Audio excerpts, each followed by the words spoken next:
C'est le moment de lancer la conversation avec l'avocat Vincent Brengart. Nous allons parler notamment de la sortie récente de Arnaud Montebourg qui propose de bloquer les transferts de type Western Union vers les pays qui refusent de récupérer leurs ressortissants ayant été l'objet d'une obligation de quitter la France. On regarde la sortie en question pour se remettre en contexte.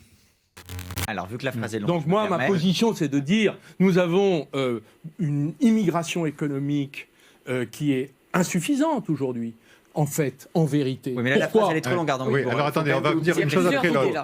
Bon, quand vous dites respecter les lois, économique. qu'on comprenne bien, est-ce que vous dites aujourd'hui les immigrés ne respectent pas les lois? Mais comment peut-on dire ça? Il s'agit d'individus. Vous avez des individus qui sont des voyous et d'autres qui sont des futurs extraordinaires Français. Voilà, Charles Aznavour, Zinedine Zidane, ce sont devenus les grands Français. Mais avant, ils ont été des immigrés.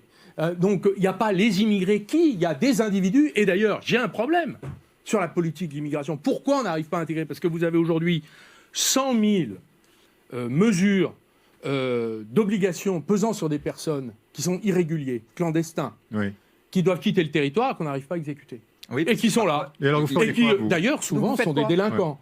Vous faites quoi, justement? J'ajoute, on a réussi, j'ai regardé les statistiques, en 2019, il n'y en avait que 15% qui ont été exécutés, et 6 000, sur les 100 000, 6 000 seulement hors d'Europe. Ça fonctionne mieux en Europe qu'en dehors de l'Europe. Donc moi, je suis maintenant décidé à faire une proposition, et je voudrais le dire ici. Le président de la République a dit il faut supprimer les visas des pays qui refusent de coopérer, puisque le problème, c'est que nous avons les moyens de ramener ces personnes dans leur pays d'origine. Ce sont les pays d'origine qui refusent de reprendre les personnes qui relèvent de leur juridiction. Donc la privation des visas, pour moi, ne fonctionne pas. Donc je suis décidé à taper au portefeuille. Il y a 11 milliards de transferts d'argent qui passent par Western Union sur l'ensemble des pays d'origine. Eh bien, nous bloquons tous les transferts aussi longtemps qu'on n'a pas un accueil de coopération. Ce sont des transferts d'argent privé, là, dont vous parlez. Et ce sont des transferts d'argent privé, mais qui, aujourd'hui, sont une manne pour ces pays. Et nous avons besoin, aujourd'hui, de dire ça suffit. Retour sur le plateau, je vais me mettre en contact avec Vincent Brengart. Bonjour, Vincent. Bonjour, Théophile. Alors, tu as dit sur LCI notamment que la proposition de Arnaud Montebourg est contraire aux droits fondamentaux et donc elle est inapplicable. Bon, avant de parler de ça, on va quand même rappeler que ni Zinedine Zidane ni Charles Aznavour n'ont été des immigrés parce qu'ils sont nés en France. Mais en fait, bon, bref, on revient au sujet. Tu expliques que c'est inapplicable tout simplement parce que c'est contraire aux droits fondamentaux. De quel droit s'agit-il ? Déjà, ce qui surprend, c'est qu'on est véritablement face à une sorte de monstruosité juridique. Et monstruosité juridique d'autant plus aberrante qu'elle émane d'un ancien avocat dont on peut penser qu'il a une maîtrise juridique suffisante pour pouvoir développer et s'avancer sur ces sujets. Déjà, on parle d'une entreprise privée. Donc par conséquent, ça interroge sur la capacité juridique pour un État à pouvoir s'ingérer dans le fonctionnement d'une société privée en dehors de cette légitimité. Et je pense notamment à ce qui concerne des aspects de sûreté nationale et de sécurité du territoire.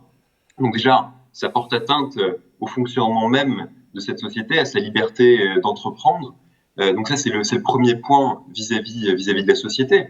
Et puis après, vis-à-vis des personnes qui sont concernées, évidemment qu'il y a plusieurs libertés fondamentales qui sont directement atteintes.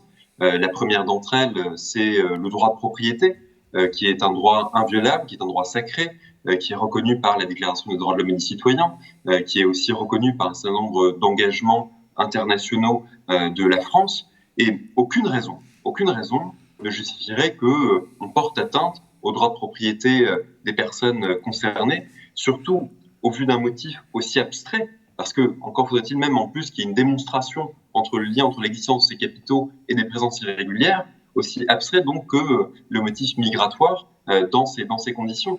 Donc, le droit à la propriété, tu parles du droit à la propriété de qui? De l'immigré qui envoie de l'argent au pays, de celui qui est au pays, donc par exemple la maman d'un immigré africain ou d'un descendant d'immigré africain qui reçoit de l'argent. C'est le droit de la propriété de qui est altéré par cette proposition? Alors les deux, enfin au premier chef, c'est le droit de propriété de la personne qui est titulaire, qui possède les fonds et qui va vouloir les envoyer parce que sa famille en a besoin à l'étranger tout simplement. Et on peut penser effectivement, si les fonds après sont gelés, ça signifierait que potentiellement, eh bien, ce seraient les personnes à qui les fonds auraient été transférés qui se verraient eux-mêmes privés d'un droit de propriété sur ces mêmes sommes. Mais je crois que il y a effectivement une propriété dont bénéficient ces personnes sur ces sommes d'argent qui, encore une fois, peut pas être atteinte par l'État.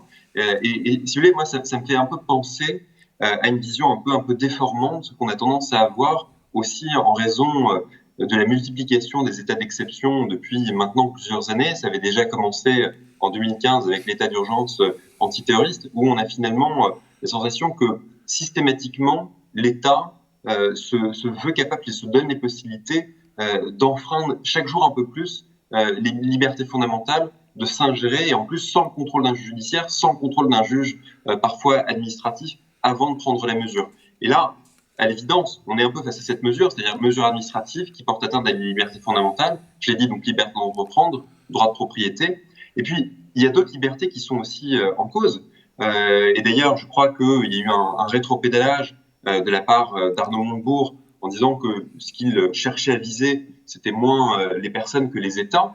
Mais alors, on va essayer de regarder un extrait donc, de ce rétropédalage qui date d'hier, si la technique est d'accord. Est-ce qu'on peut regarder ce rétropédalage d'Arnaud Montebourg avant de revenir avec Vincent ? Déjà, vous reconnaissez une maladresse, mais vous maintenez la mesure évoquée hier. Je vais... elle est passée au débat, elle n'est pas comprise. Et vous la maintenez. Donc vous la retirez ? Je n'ai pas à la retirer ou pas, puisqu'elle est dans le débat. Vous êtes candidat à la présidentielle. Voilà, elle est dans le débat. Et vous la maintenez. Ce que je sais, c'est que elle est inefficace, qu'elle ne passe pas, elle est incomprise. Bon. Donc vous la retirez. Deuxièmement, je pense qu'il faut bien voir ce que j'ai voulu faire. Parler et s'occuper des États, ça veut dire, attention, proposition, Agence française de développement. Nous avons des accords de coopération avec nombreux États subsahariens, du Maghreb, où nous finançons une partie de l'État, de ces États, mais aussi des projets. Est-ce que nous pouvons accepter que quand nous demandons finalement le retour des ressortissants qui ont été condamnés ici, on nous répond nous on en veut pas. Vous retirez votre proposition. Vous avez lancé l'idée, mais vous retirez la proposition. Et qu'est-ce que vous proposez en alternative alors ? Deuxièmement, la question des avoirs des dirigeants, qui est un sujet. Donc voilà le rétropédalage limité, hein, parce que Arnaud Montebourg ne retire pas sa proposition, il est assez flou là-dessus. Donc Vincent, c'était pour illustrer ton propos, que tu peux continuer. Alors, effectivement, ça illustre le fait qu'il y a derrière les déclarations rectificatives qui ont été faites par Arnaud Montebourg, tout simplement la conscience du fait que ça peut concerner des personnes, et parce que ça concerne des personnes physiques, on parle aussi d'une atteinte à la vie privée et familiale, parce que vous avez des droits, vous avez aussi des obligations vis-à-vis de votre famille, et d'ailleurs, dans le droit français, très inspiré par les obligations, le devoir de secours, d'assistance, notamment envers ses ascendants, envers sa famille, et on voit que cette privation d'accès aux ressources et cette privation de pouvoir transférer ces fonds porterait directement atteinte à ses droits et porterait directement atteinte à l'obligation morale aussi que tout un tas chacun peut avoir de porter assistance à sa famille.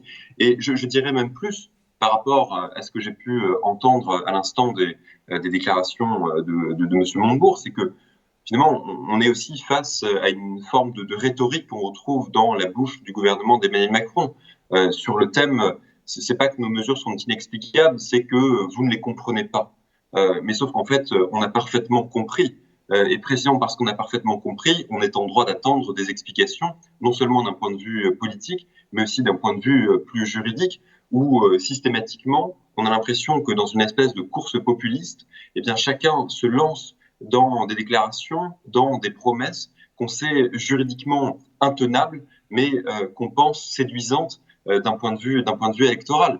Alors, Et je crois j'ai été quand même frappé par le fait que finalement, une telle mesure reviendrait aussi à une inégalité des citoyens devant la loi. C'est-à-dire un Français qui aurait sa grand-mère ou sa mère dans un pays étranger visé par cette mesure, qui n'a absolument rien à voir avec la politique, les choix politiques de cet État, en fait, il n'aurait pas le droit d'envoyer de l'argent à sa mère ou à sa grand-mère, tandis qu'un autre qui aurait sa grand-mère ou sa grand-mère en Belgique ou même en France aurait le droit jouirait de son devoir d'assistance. Est-ce qu'il n'y a pas une sorte d'inégalité devant la loi et en fonction des origines, quelque part, qui s'instaure?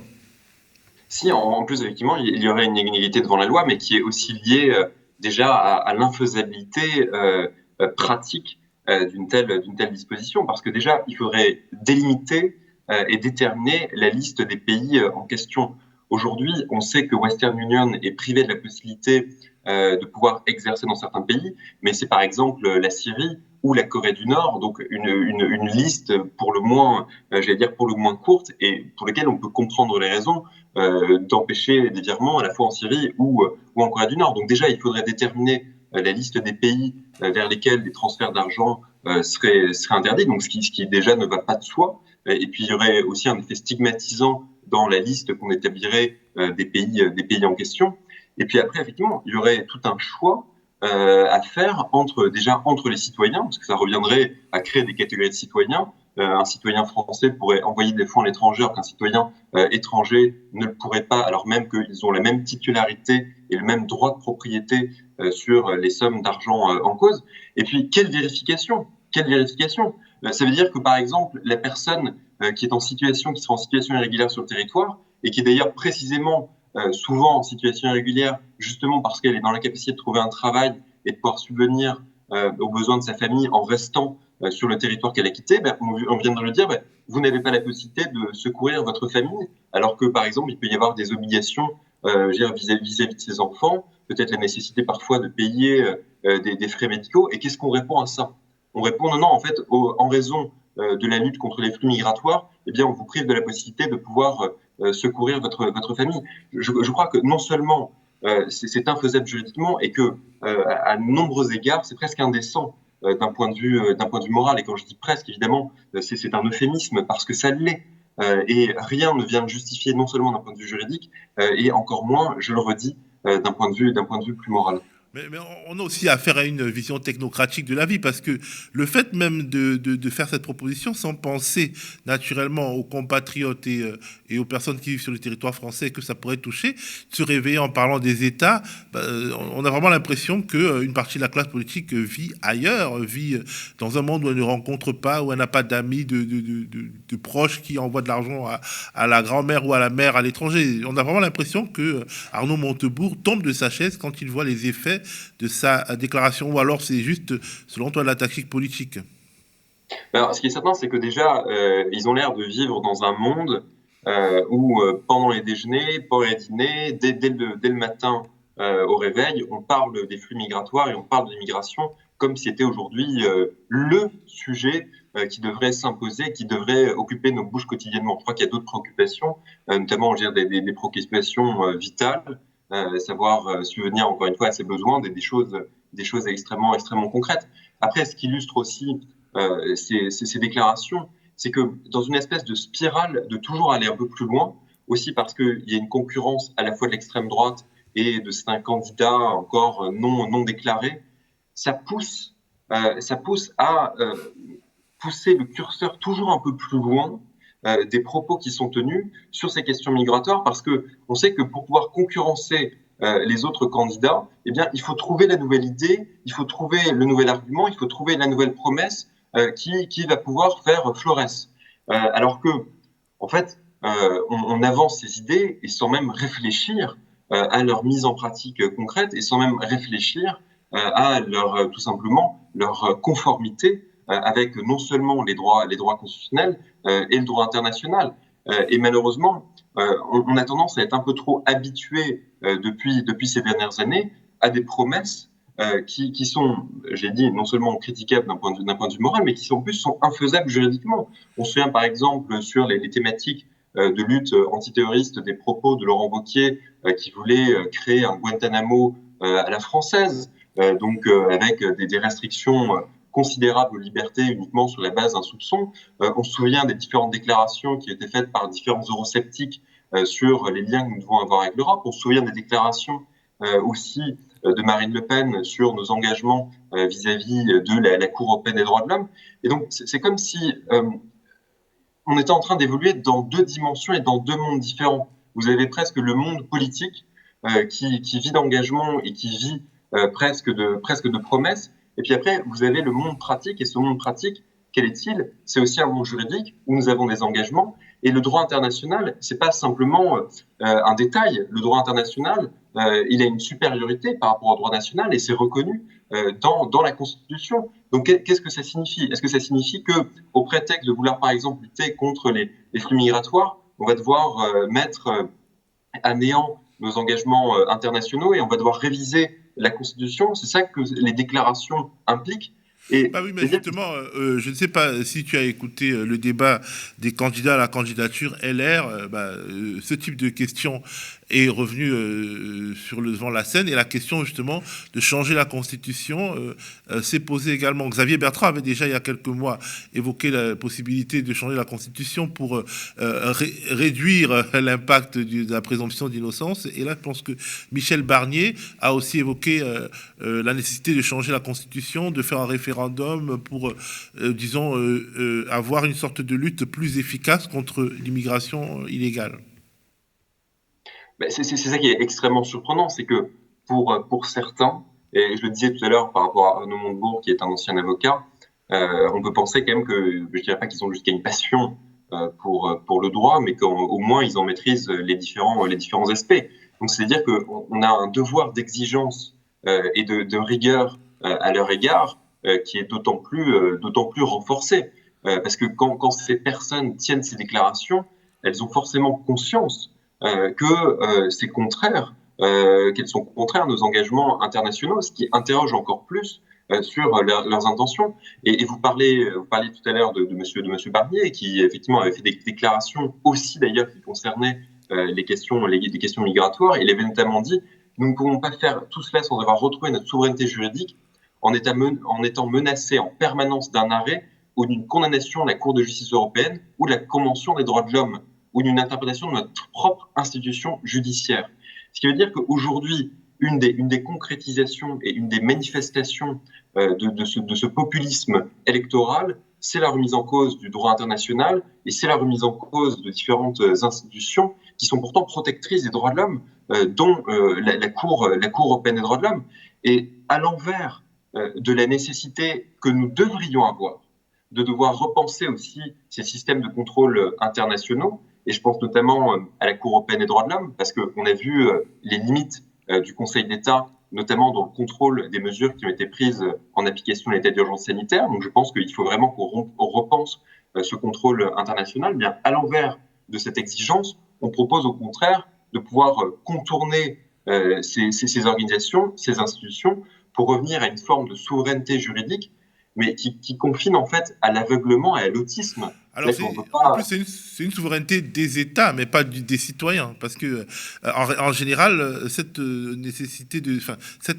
de souveraineté, c'est souvent pour faire reculer les droits des citoyens, des immigrés, mais aussi des Français en France. Ça fait reculer les droits de la plupart des citoyens, et puis ça contente une partie de la population qui pense que on va pouvoir, en retrouvant une espèce de souveraineté vis-à-vis de ces organisations, on a une plus grande autonomie. Sauf qu'en fait, déjà, c'est raisonné en dehors même de l'ensemble des engagements que nous avons pris et qui aujourd'hui structurent le droit français. Donc, je crois que il y a vraiment un devoir de prudence à garder, ne serait-ce que vis-à-vis de la population et vis-à-vis de ses propres électeurs.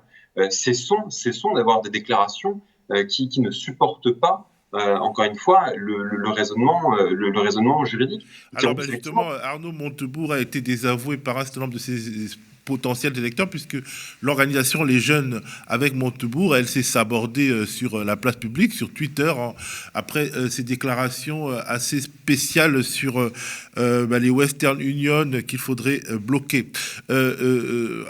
hors antenne, tu m'as dit que finalement, tu entendais peut-être lancer un petit collectif de juristes pour finalement faire du fact-checking ou dire du débunkage des propositions les plus farfelues d'un point de vue juridique dans cette campagne électorale qui s'annonce assez hard.